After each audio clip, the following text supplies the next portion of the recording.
I froze as my phone buzzed at 11:13 last night. A text from Mark, my husband, glared at me like an accusation and a challenge all at once. I'm ready to be your husband again. Clean out the guest room. I'm coming home after disappearing with our savings for 14 months. I set the phone down slowly, staring at the screen as if my eyes could pull him back through sheer will. I didn't reply. I couldn't, because tomorrow someone else would already be here. My office at the Starlight Theater was quiet except for the muffled sounds of Casablanca playing in the projection room. Only 12 people had shown up for the final showing. I could hear their whispered reactions, but nothing compared to the storm in my chest. My hands trembled. A cold coffee, abandoned hours ago, sat on my desk like a silent witness. I thought of everything he had left behind: the empty closets, the vanished clothes, the jewelry box from my grandmother, and the sticky note that had sealed my confusion. I need to figure out who I am. Don't wait up. The money was gone too. $75,000 vanished from accounts meant to sustain our family, and I had been the last to know. Tyler, our 23-year-old, had known. Maddie, 20, had known. They had kept secrets to protect him, to protect themselves, leaving me isolated, blindsided, and betrayed. The weight of it pressed down so hard that I could barely breathe. Then there was Harper. He appeared out of nowhere one Thursday morning, a white paper bag of warm blueberry muffins in hand, knocking until I stirred from my sleep in the empty lobby.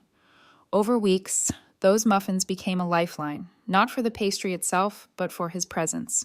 His calm, steady demeanor, his unflinching ability to listen without judgment, became the first light in the long darkness Mark had left behind. And then, as if fate had a cruel sense of timing, Mark decided he was ready to return. After 14 months of lies, of deception, of stolen money and manipulated hearts, he wanted to reclaim the life he had abandoned. But he didn't know that I had already rebuilt mine. I wasn't the same woman he left standing in an empty kitchen. And Harper?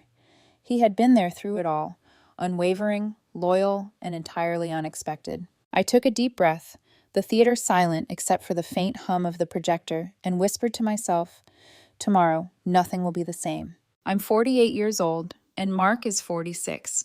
We've been together since we were kids, married for 24 years. Our life had always been complicated yet familiar, a rhythm of love, arguments, compromises, and quiet mornings with coffee and newspaper headlines. Tyler, now 23, had always been independent, creative, working as a graphic designer in Portland. Maddie, 20, still in college, carried that blend of curiosity and caution I recognized in myself. I remember the day we met Harper. It was at a local diner, early morning, him grabbing coffee before his overnight ER shift. He was already exhausted, rubbing the sleep from his eyes, yet there was a spark in his gaze that made you feel safe, like he could anchor a storm. We started talking about movies, of all things, and I mentioned the Starlight Theater, my little corner of the world where stories came alive. He smiled, genuinely interested, and asked questions that revealed more empathy than I had expected from a stranger. That was the first time in weeks someone looked at me and didn't see my despair, only my humanity. Mark and I had shared everything once: dreams, failures, laughter, and tears. But over the years, cracks had formed. The long hours I dedicated to the theater, the constant juggling of family responsibilities, his distant silences, they were small, almost invisible, until they weren't. I tried to bridge the distance, to be patient, to keep hope alive, but the day he disappeared was the day I realized just how much had been left unspoken. During those early weeks after Mark vanished, I was alone, yet Harper's presence became my lifeline. We met at odd hours, sometimes in the dim light of the diner, sometimes walking downtown at dawn. He listened without judgment as I recounted the events of my marriage, the sudden absence, and the stolen funds. He helped me see boundaries where I had none, showed me the strength I still carried inside me, and reminded me that I wasn't alone in surviving grief. It wasn't friendship that formed overnight. It was trust, and slowly, without fanfare, it became the foundation upon which I could rebuild. Harper never tried to replace Mark. He never pressured me. He simply existed as a constant in a world that had turned upside down, offering insight, humor, and quiet solidarity. Through Harper, I rediscovered the theater's magic, rebranding old programs, repainting rooms, and creating spaces where families could find solace. And though Mark had been absent, the children's lives continued. Tyler and Maddie were growing, navigating adulthood, making choices that reflected their independence and resilience. Watching them reminded me why I had to fight, why I had to reclaim my life, my home, and my sense of self. And so the stage was set. 14 months of absence, betrayal, and uncertainty had left scars, yes, but they also revealed the contours of a new life, a life that Harper helped me envision. One where the past would no longer dictate my worth, where love could exist with boundaries, where loyalty and honesty would define the family we chose to protect. It was in that quiet rebirth that I realized, when Mark returned, he would not find the woman he left. He would find someone stronger, someone resolute, someone who had rebuilt her world from ashes. And Harper, once a stranger in a diner, had become the unwavering anchor to guide me through it all. The first hint that something was deeply wrong came in small, almost invisible moments. Tyler stopped returning my texts as quickly, his voice distant when we spoke. Maddie's laughter was quieter, restrained, weighed down by a tension I couldn't yet name. The house felt different, not empty, but hollow, like the walls were holding their breath, waiting for the inevitable storm. I noticed it first in the way Mark's phone would buzz at odd hours. A text, then a deleted message. He was secretive, but I had trusted him, until I couldn't. My heart started racing in those quiet moments, a subtle warning that my instincts had never led me astray before. Then came the accounts. The numbers didn't add up. First, a few thousand missing from the business account, small enough to dismiss as error, yet large enough to make my pulse quicken. By noon, it became undeniable. Tens of thousands had disappeared from our savings, the money we had earmarked for Maddie's college, for family emergencies, for a future we had promised ourselves. I confronted Mark that evening. His expression was calm, too calm, a practiced smile. "Just some transfers, nothing major," he said, dismissive. But I felt the weight in my gut, a twisting, sinking certainty that something was off, that the life we had built together was being dismantled quietly, piece by piece. That same week, Tyler let slip a comment that made my blood run cold. "Mom thought it was time for Dad to find himself," he said casually, unaware of the storm his words would trigger. Maddie avoided my gaze, her silence louder than any accusation. It became clear that the children had been drawn into a secret world I wasn't allowed to see. A world where Mark's absence was normalized, even excused, and where I was left in the shadows. Harper noticed too. During one late-night walk through downtown, he stopped, turning to me with that steady, unwavering gaze. "Something's not right," he said. His voice wasn't alarmed. It was certain. And it struck me harder than anything I had felt in months. I had been blind, lulled into a false calm by routine and trust. The first cracks had formed, and I had to pay attention. Every detail now screamed betrayal, receipts that didn't make sense, messages on old devices, partially erased but visible to the careful eye. The sense that someone had rewritten the story of our lives without my consent. And the most painful realization of all, my children, the people I had fought to protect and nurture, had been silently complicit, manipulated by the man I had loved. It wasn't just about money. It wasn't just about secrets. It was about power, the power to control, to deceive, to undermine the life of the woman who had shared decades of her existence with him. I felt anger, sharp and immediate, but tempered by a cold clarity. I could no longer ignore the signs. I would have to confront the truth, piece by piece, before it consumed me entirely. Harper remained by my side through it all, helping me process, helping me strategize. He didn't try to dictate my emotions or decisions. He simply reminded me that I had strength, that I had agency, and that I was capable of facing the betrayal with eyes wide open. And slowly a plan began to form. If Mark had orchestrated this for months, I would respond with precision, resilience, and unwavering courage. The storm was coming, and I would not be caught unprepared. It was a Tuesday morning when everything collapsed. I woke to the emptiness of our house, Mark's side of the closet completely bare, his suitcases gone, the smell of his cologne lingering faintly in the air like a ghost. On the bathroom mirror, a note in his familiar looping handwriting read, "I need to figure out who I am. Don't wait up." My hands shook as I dialed his phone, 17 calls in a row. The first few went to voicemail, cheerful and familiar, urging me to leave a message. By noon, the number was disconnected. The truth hit me like a physical blow. Mark had vanished, taking $75,000 from our accounts, our life savings, the money for Maddie's college, and he had done it quietly, deliberately, leaving me blind to every step he had taken. Tyler's reaction made it worse. Dad's been stressed. Mom needed space. Did you really think he was happy? He asked, as if my pain was irrelevant, as if the absence of the man I trusted was somehow my fault. Maddie's plea was more heart-wrenching. Please don't make this a big thing. Everyone needs space sometimes. Just let him breathe.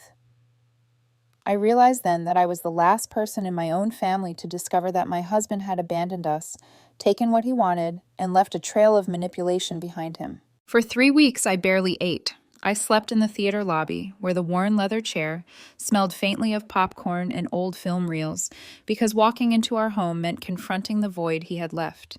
Every book he had left open, every glass on the counter, was a reminder of betrayal I could not yet process. The community gossip began almost immediately, friends and neighbors whispering, assuming I had driven him away or had been too controlling. Each word felt like a knife. It was Harper who found me first. One Thursday morning, he knocked until I woke, a simple bag of warm blueberry muffins in his hand. We talked quietly in the empty theater about patience, movies, and the absurdity of life that continued even as mine felt broken. His steady presence became a lifeline. With him, I could breathe, start thinking clearly, and consider how to respond, not out of anger, but with the precision and clarity that Mark's betrayal demanded. Days later, I discovered the full scope of the damage, a $15,000 line of credit taken out in my name, using the theater as collateral, a forged signature, and more than $20,000 in debt accrued on a business credit card I had never authorized. Harper helped me organize the evidence, contact our attorney, and begin the painstaking process of documenting everything. Bank statements, receipts, Instagram posts, where Mark flaunted his freedom, and screenshots of messages revealing his manipulations. And then, just as I began to piece together the truth, I received the text that set the final spark. I'm ready to be your husband again. Clean out the guest room. 14 months of silence, of theft, of lies, condensed into a single line. He expected me to open the door, to welcome him back into the life he had shattered. But Harper was there, calm and unwavering. You don't owe him anything, he said. His voice carried more weight than any anger I had felt in weeks. He left. He stole. He manipulated. And now he wants to rewrite reality. Don't let him. That night, I realized the full magnitude of what was happening. The man I had loved, the man I had built a life with, was attempting to step back in as if nothing had changed. But everything had changed. I had been betrayed, yes, but I had also survived, rebuilt, and learned the depth of my own strength. Tomorrow, when he arrived, I would not be the same woman he had abandoned. And Harper would be there, my anchor, my strategist, and the one who had shown me that resilience is forged in the fire of betrayal. The inciting incident was clear. Mark was back, but the life he expected to reclaim would no longer exist. The morning Mark returned, the world seemed to tilt on its axis. I watched from the upstairs window as his silver car rolled up the driveway, dragging 2 meticulously packed suitcases. He stepped out, confident, rested, as if his 14-month absence had been a mere weekend getaway.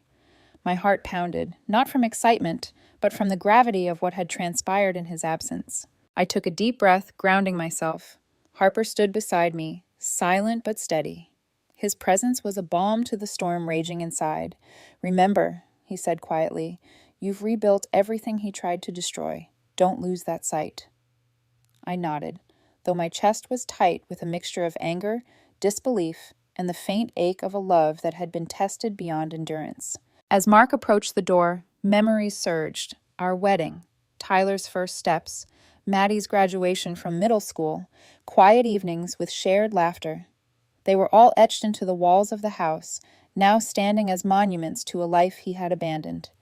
The betrayal was personal, visceral, and all-consuming. My fingers trembled around the coffee mug in my hand.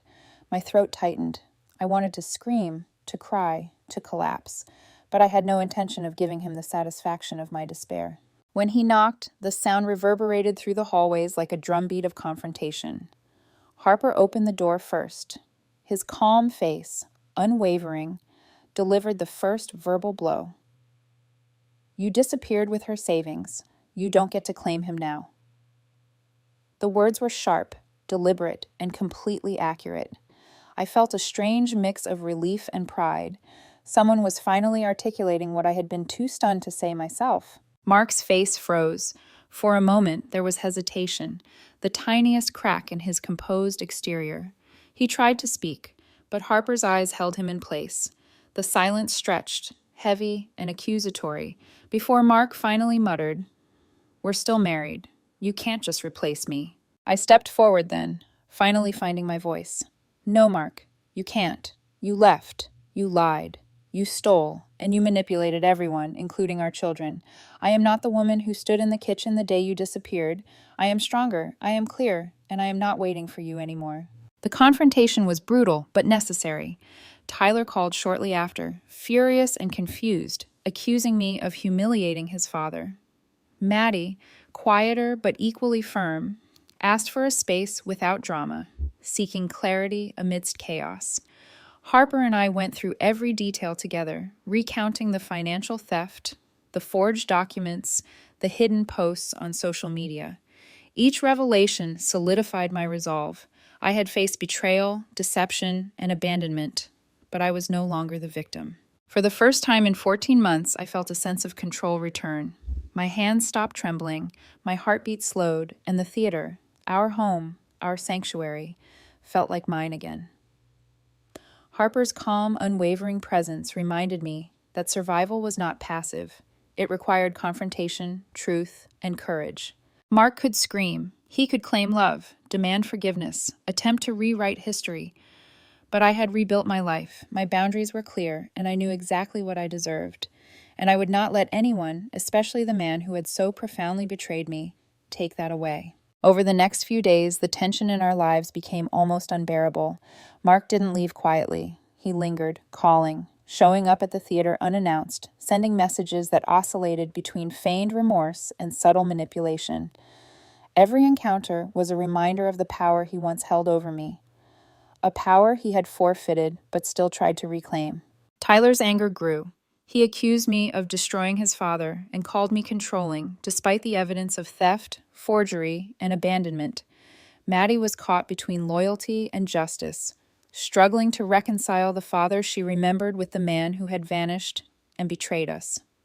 Every conversation became a minefield, emotions running high, voices trembling, tears and frustration spilling into our previously calm home. Harper and I met late at the theater each night to strategize, our discussions ranging from legal action to the logistics of protecting the children's financial security. He never tried to dominate the conversation. He simply offered perspective, guidance, and a steadying presence. It was remarkable how his calm logic contrasted with the chaos Mark introduced. Where Mark sought control through emotion, Harper guided me through clarity. One evening, Tyler stormed in, slamming the door. "You're rubbing this in his face," he shouted, pointing at me. "You're gloating over his mistakes." I held up my hands, trying to steady my voice. "Tyler, this isn't about gloating. This is about truth. This is about accountability. Your father chose to disappear, to steal from us, to lie to everyone. I didn't create this situation, he did." Maddie, sitting quietly on the couch, finally spoke. "I need to see the documents," she said, her voice small but firm. I spread the papers across the dining table, bank statements, forged loan applications, screenshots of posts and messages. She read in silence, tears welling, as realization settled in. The father she had defended to everyone was not the man she thought he was. Meanwhile, Mark tried every tactic he could conjure. He called, texted, and even attempted to charm his way back into our lives, sending flowers and apologies that felt hollow, rehearsed, and meaningless. Every time Harper and I intercepted, carefully managing the situation. He reminded me to keep calm, to act with intention, and not to let anger dictate our decisions. With him, I felt grounded, even as the storm raged on. The escalation wasn't just emotional, it became practical and legal. We met with our attorney, presenting every piece of evidence of Mark's abandonment and financial misconduct. Harper helped organize the files, ensuring that every detail, from bank statements to Instagram posts, was accounted for. The stress was immense, yet in his presence, I felt a strange calm. I realized that the chaos Mark brought could no longer touch the core of who I had become. Even the children began to react more clearly. Maddie began asserting herself, asking questions, challenging Mark's narratives. Tyler resisted longer, his anger blinding him to reality, but cracks began to appear.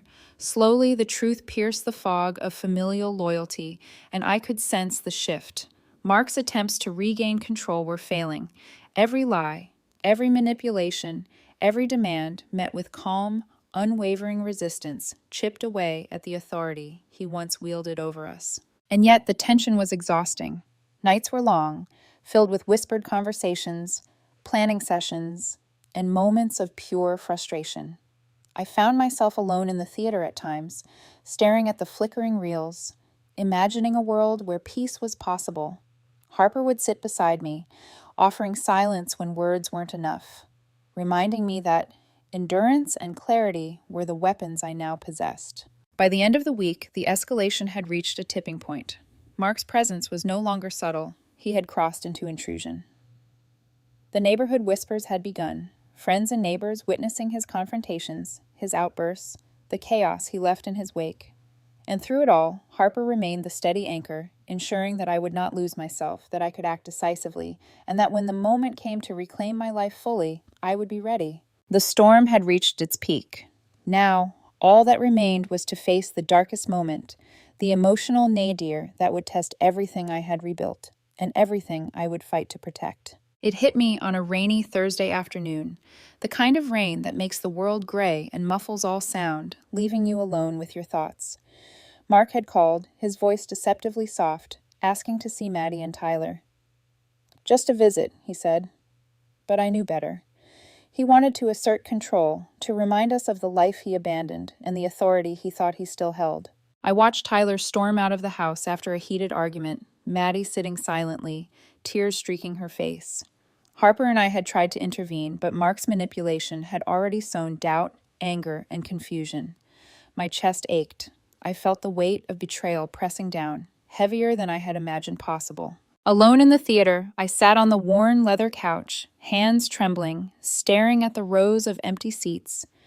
Memories of Mark's absence flooded me, the note on the mirror, the drained accounts, the vanished life savings.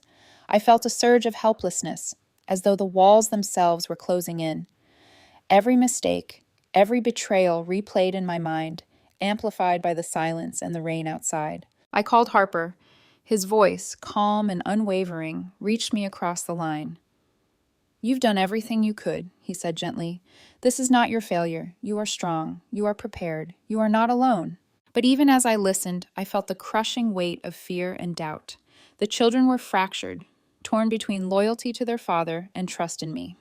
Tyler's anger was explosive, Maddie's quiet sorrow piercing. I questioned myself endlessly. Had I failed as a wife, as a mother? Could I protect them from the man who had betrayed everything we had built? Mark's intrusion didn't stop. He showed up unannounced at the theater, demanding to speak, his words laced with charm and accusation. "You've moved on too fast," he said, attempting to provoke, to guilt me into submission. "I've changed. I'm back. Let's start over." I looked at him, my hands clenched around my coat pockets, my voice steady despite the storm inside. "You left. You lied. You stole. And now you expect life to pick up where you left it? No. That world no longer exists, and neither do the rules you tried to write for it." Harper stepped forward, his presence firm and protective. "Leave. Now. You have no right here," he said. Mark's gaze flickered, uncertainty breaking through the practiced confidence. For the first time, I felt the enormity of my own power, tempered by fear and exhaustion. The dark moment was clear. The man I had loved, the life we had shared, had tried to return as if nothing had happened. But I had survived, rebuilt, and learned that my resilience could withstand even this final confrontation. Hours later, sitting alone again, I allowed myself a moment to breathe. Tears came, not of weakness, but of release. The weight of betrayal, manipulation, and fear began to lift, replaced by clarity. The darkness was still there, but I had found a sliver of light, a strength born of survival, truth, and the unwavering presence of Harper by my side. The path forward was still uncertain, but one thing was clear. I would not let Mark dictate the terms of my life again. I would face him, face the legal battles, and protect my children and my home. And when the moment came, I would reclaim everything he tried to steal. The turning point came the morning Mark thought he could waltz back into our lives. I had spent the night reviewing every piece of evidence, every bank statement, every forged document, every Instagram post. Harper had been with me, calm and methodical, ensuring I was ready not just to confront, but to assert the truth. Mark arrived at 10:15, silver Mazda rolling up the driveway like nothing had changed. 2 expensive-looking suitcases dragged behind him, confidence plastered across his face. He knocked, expecting the door to open, expecting apologies to be enough. But this time, the door opened to Harper first. The moment their eyes met, Mark froze. Harper's presence was calm, unshakable, and utterly unwavering. "You disappeared with her savings," Harper said, his voice steady, cutting through the air like a blade. "You don't get to claim him now." Mark's face paled. He tried to speak, to insist he was back, to demand recognition of the marriage he abandoned.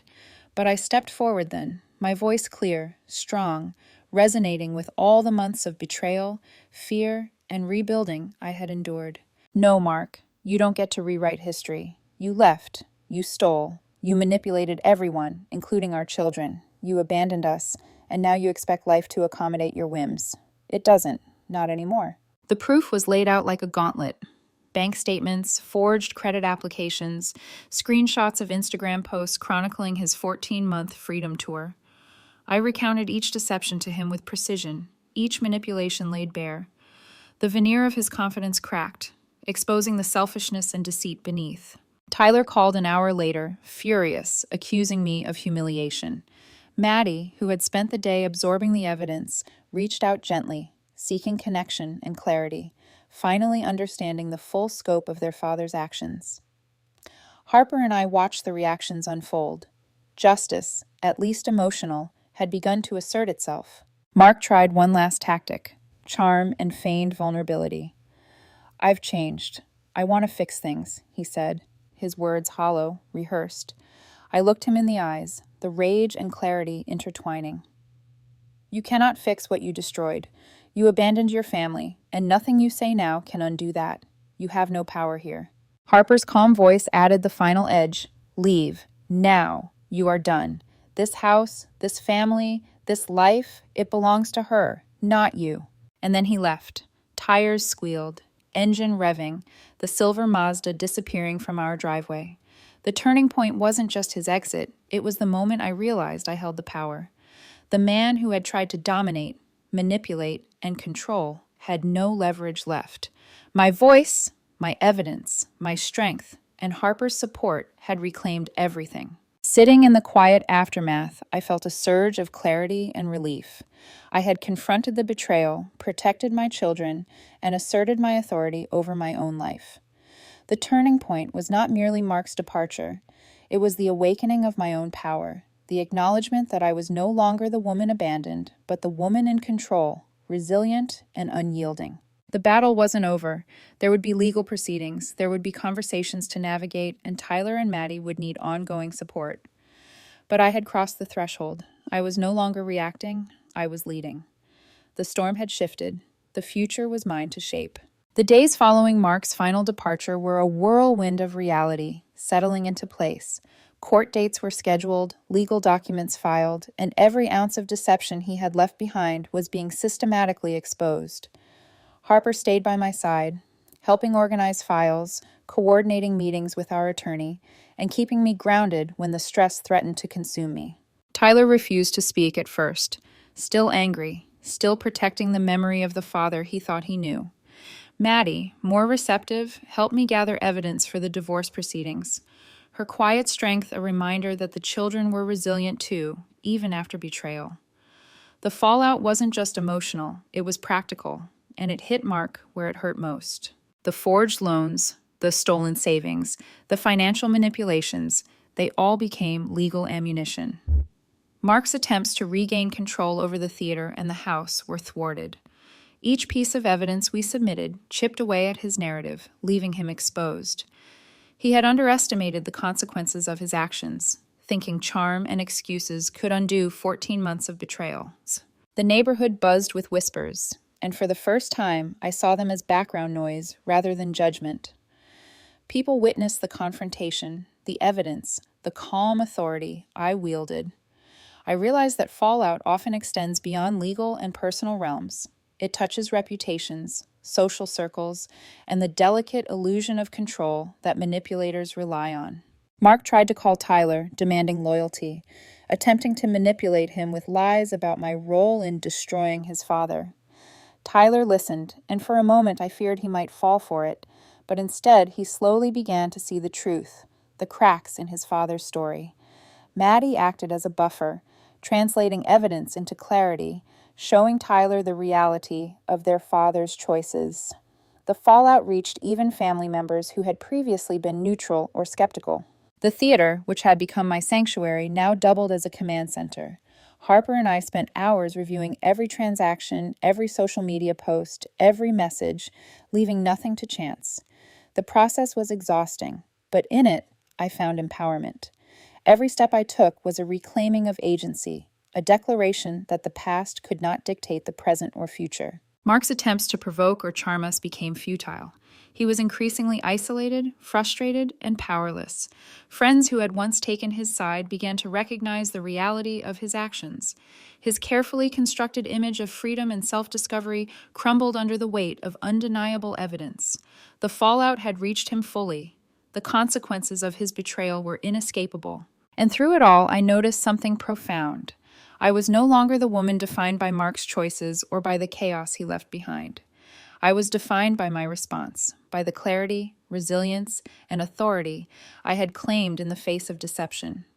Harper, steady and unwavering, had been the mirror reflecting my strength, showing me the truth of what I could accomplish when I refused to be manipulated. The legal victory, when it finally came, was a culmination of months of effort. The theater remained mine, the house protected, and Mark held accountable for every action he had taken to harm us. Tyler and Maddie, while still navigating their emotions, began to reconcile with the reality that their father's actions were not a reflection of their worth or our family's integrity. As I sat in the theater one evening, alone with the soft glow of the projector and Harper by my side, I realized the fallout was not just punishment for Mark, it was liberation for me. Every betrayal, every lie, every stolen dollar had forged a new version of myself. And as we watched the reels flicker across the screen, I felt a quiet, unshakable certainty. I had survived the storm, reclaimed my life, and was ready to embrace whatever came next with clarity, strength, and unwavering resolve. In the quiet aftermath, life settled into a rhythm I had once feared I'd never find. The theater thrived, filled with stories of resilience, love, and survival. I walked its aisles with a newfound sense of purpose, understanding that the chaos of the past 14 months had forged a strength I could not have discovered otherwise. Tyler and Maddie began to heal in their own ways. Maddie helped run small programs at the theater, teaching young students about film and storytelling. Tyler, slowly reconnecting, started to see the truth behind his father's actions, learning that loyalty did not mean blindness. Together we rebuilt trust, understanding that love for family is complicated, but honesty and accountability are non-negotiable. Harper remained my steadfast partner in this new chapter, not bound by romance, but by unwavering support, trust, and respect. He had been my anchor through betrayal, the calm in every storm, and the mirror reflecting the woman I had become. Together we faced the future not with fear, but with clarity and intention. The lessons were profound and deeply personal. I learned that love does not mean carrying someone else's chaos. It does not mean sacrificing yourself for the comfort of those who abandon you. Love, in its truest form, is reciprocal, grounded in respect, honesty, and shared responsibility. Betrayal does not define you. Your response does.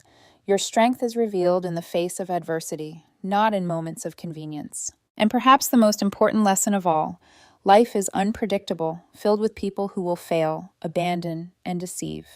But it is also filled with opportunities to reclaim your power, rebuild what matters, and surround yourself with those who truly see and support you. I had lost much, but I had also gained clarity, independence, and a deeper understanding of what it means to survive and to thrive. As I stood in the theater one evening, the screen flickering with an old classic, Harper beside me, the children nearby, I realized something. The past no longer held me hostage. I had reclaimed my life, my family, and my dignity. And in that reclamation, I found a peace I had never thought possible. I had been tested, betrayed, and left in the ruins of my own life, but I had emerged whole, stronger, wiser, and ready to face the future on my own terms. The chapter was closed, the lessons endured, and for the first time in 14 months, I felt truly free.